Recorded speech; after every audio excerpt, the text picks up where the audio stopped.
Guys, just back here with another video, and a lot of people are getting on Justin Trudeau's back these days because, well, as we all know, he's an idiot.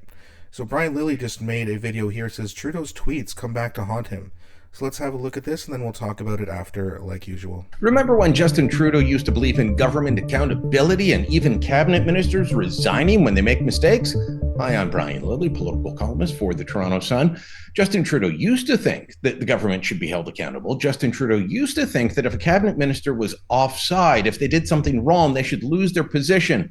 Now, look at Randy Boissonnault. This man's been mired in scandal since the summer.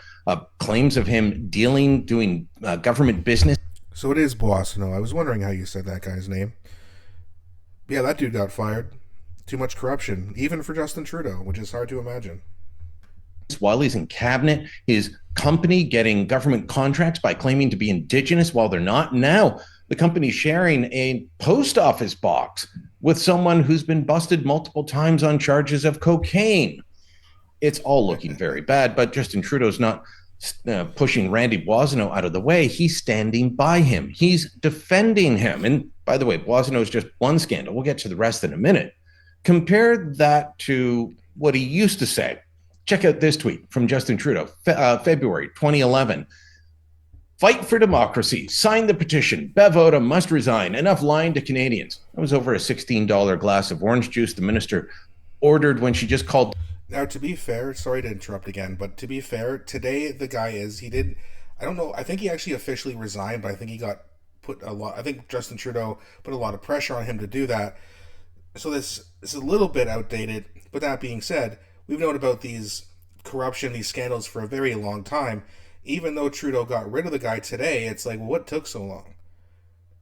And why do you have tweets like Brian Lilly's pointing out here, where you're calling for people to resign, unless they're in your cabinet? Sounds a bit shady to me. Down to room service and said, send up some breakfast while staying in an expensive hotel in London. It wasn't a $6,000 hotel, but it was pretty expensive. That was a firing offense to Trudeau. Or check out this tweet from October 2013. It's hard not to feel disappointed in your government when every day there is a new scandal. Or this one, just a couple days later, conservative ethics abuses have shaken Canadians' faith in Parliament. It's time to raise the bar on accountability. This from a guy who would go on to be found guilty of breaking the ethics rules twice. He's also got a bunch of cabinet ministers that have broken the ethics rules. Nobody has paid a price in Justin Trudeau. How did we get here? Well, look at other tweets that he put out.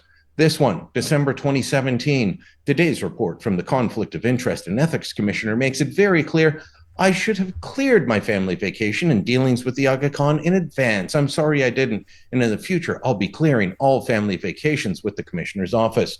And then this one from 2019. Please read my statement on the report by the Conflict of Interest and Ethics Commissioner. This was into SNC-Lavalin, which the Commissioner found all contact with the Attorney General, then Jody Wilson-Raybould, trying to get a special deal for SNC-Lavalin. That was all improper. Trudeau said in that statement, when you follow the link, that, you know what, well, I completely disagree, but I take responsibility. The Ethics Commissioner is wrong, but I shouldn't have done that. It's bizarre, but this is a government, whether we're talking about Randy Boissonnault or we're talking about the Green Slush Fund, that issue that has had Parliament shut down for months, their botching of the immigration, the housing files, the foreign interference, issue after issue, this government has messed up, and they blame somebody else, and no one is held accountable. Imagine if Trudeau held himself to his own old standards. It'd be a much different game, wouldn't it? Let me know what you think. Drop a comment down below. Share this on social media. And don't forget to subscribe to our channel. Yeah, and that's the thing, right? I mean, Justin Trudeau has pretended to be, a person of high morality, and, especially there's always been questions about that, right?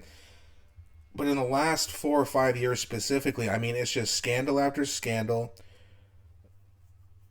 How many is it? What are we up to now? 10, 15? I can't even count how many there are. I just can't remember them all off the top of my head, but there's been so many. And with what happened during the pandemic, and what Trudeau did to the truckers and their bank accounts, the guy has no moral like compass at all. You know what I mean? Like he's just a bad, evil person. And again, a lot of people think that he's just a stupid person. And there's no way he's a stupid person. He's an evil person. He knows exactly what he's doing. He's tried to cover up all these scandals, and if it were up to him, we'd never know anything about it. But luckily, the conservatives and other YouTube channels like Northern Perspective are holding him accountable. And every time he lies or he gets one of the mainstream media conglomerates to lie for him, they're getting called out. And that's what he deserves, because clearly we don't have real news in this country. There are some decent journalists like Vashi Kapelos, but she's pretty rare, right? It's not common to have a reporter to work for one of these companies who's actually a straight shooter. They're all very biased. And it seems like they're all very biased towards Justin Trudeau, and even with the help of the biased media. The Liberals are not doing too well, are they?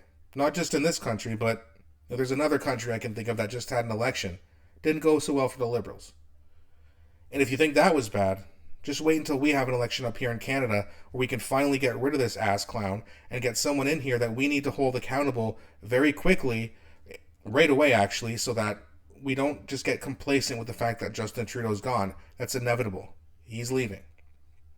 Unless some sort of miracle happens, but let's be honest, Pierre Poilievre's winning the next election. And as soon as he does, we need to hold him accountable so that we don't get another Justin Trudeau.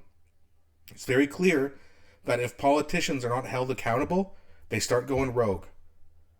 We cannot have this happen again. We have to pay attention. We have to make sure that we vote in a much smarter way than we've done in the past. Right? You see all these NDP and Liberal victories, so it's like, okay, time for a change in a big way. We can't just win. Okay, this can't just be a minority, because in my opinion, if that's the case, Pierre Poilievre will not become Prime Minister. He needs to win a majority. And not only a majority, as much as possible. So this isn't about beating the Liberals at this point. It's about sending them a message. Smarten up, or you're going to lose party status if you keep this up. They deserve to get as little seats as possible, and we need to make sure that happens. So make sure that when this election is called, or if we have to wait until it's scheduled, get out there and vote. Don't stay home because, the Conservatives are going to win. Just go out there, vote, hammer that message home, send a message to Justin Trudeau and Jagmeet Singh. And Elizabeth May, for that matter. We're not taking this crap anymore. Smarten up, and we're going to start holding politicians accountable, starting with Pierre Poilievre.